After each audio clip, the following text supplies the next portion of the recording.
You can't always write the beginning to your story, but you can definitely write the end, said Mary, a young girl living in foster care. And so welcome to this week's edition of Coffee with Christina. We are still in May, and May is Foster Care Awareness Month. And so I think it's important to keep talking about foster care and bringing awareness to the work that we do here at St. Jude's Ranch for Children, but also to foster care in general. So I'm here, of course, in my lovely office, surrounded by lots of piles of paperwork. But I wanted to take a moment and just read you that quote. So I'm going to read it one more time. You can't always write the beginning to your story, but you can definitely write the end. Very powerful. And that quote comes from a new documentary that was recently released from HBO, and it's called Foster. And Foster takes into account oftentimes the misunderstanding about what foster care is all about, the good and the bad. Foster is a documentary that HBO just released, I think it was last week. And so there's lots of screening opportunities. I know here in Clark County, somebody was doing a screening, and but you can watch it on HBO. You can watch it on online. There's like a clip and stuff. And we're going to link you to Foster in this social media post. So I think it's a really, it's a telling story of what it's like to be a child living in foster care, to be a parent who's involved in the system because you've had some challenges, what it's like to be a foster parent who opens up their home and their heart to take care of children in not the easiest of circumstances, and also what it's like to be a case manager or social worker working in the field. See, it takes a lot of different moving parts. And again, as I've said so many other times, I certainly wish foster care wasn't necessary. That there was no such thing as abused children, but it takes a lot of moving parts to operate the system. So foster is an opportunity to look into a more in-depth view of the child welfare system in Los Angeles County. And in LA County, it is the largest child welfare system in the entire country. Now, certainly they have the most people in one state, but disproportionately the number of children in foster care is really large comparative to other jurisdictions. And one would even ask, is it necessary for it to be that big? But there are 400,000 children living in foster care in Los Angeles County. In Nevada, for comparison, and here in Clark County, what I can say is that there's 3,400 children that are part of the foster care system. We serve here at St. Jude's Ranch for Children, of that 3,400, a more specialized number, or a group of kids that could benefit from some additional supports, and that's about 350 children of that 3,400 that need what's called therapeutic foster care.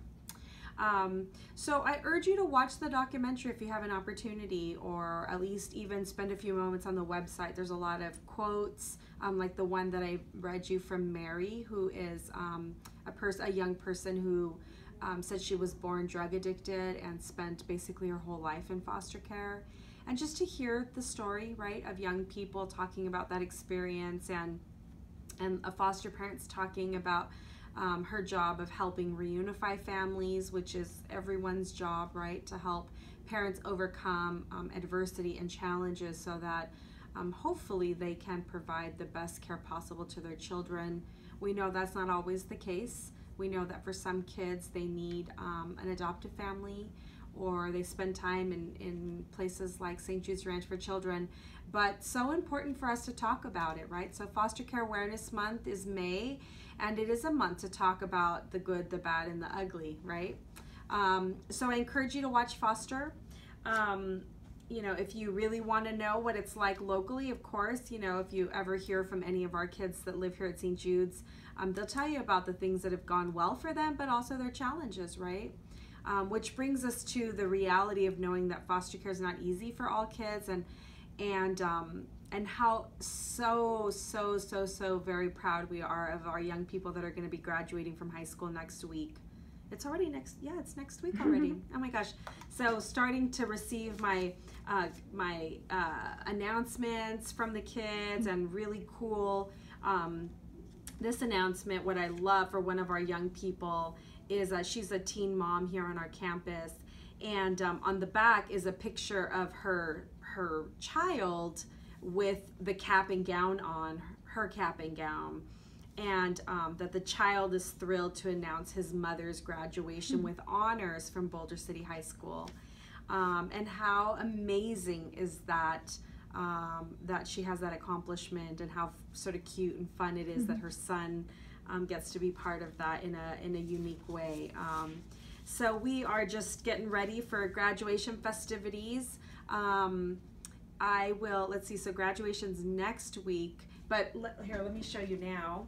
So if any of our kids are watching, don't look now, okay?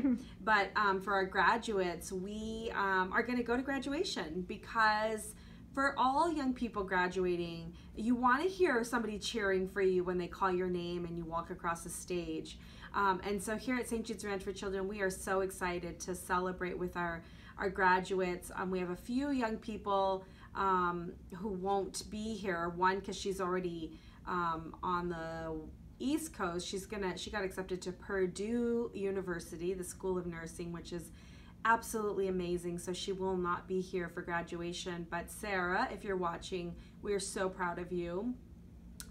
For those that are graduating here at Boulder City, some of us have a matching t-shirt that we are all going to wear. And it says, "We are the village," #community with heart, because that's what St. Jude's Ranch for Children is. We are a community with heart. And I love that we are the village. We are their village, and we are going to show up for them. And then that's Thursday, so we have our graduation evening Thursday night. And then Friday, we're throwing them all a big party here at the ranch.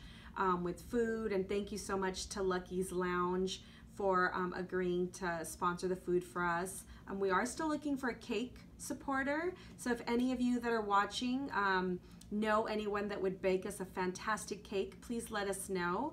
Or if you're feeling generous and you want to give to help offset the cost of that cake or any of the other things we're buying, feel free to donate on our website. We want to make sure that all of our kids get graduation gifts, that they get acknowledgments.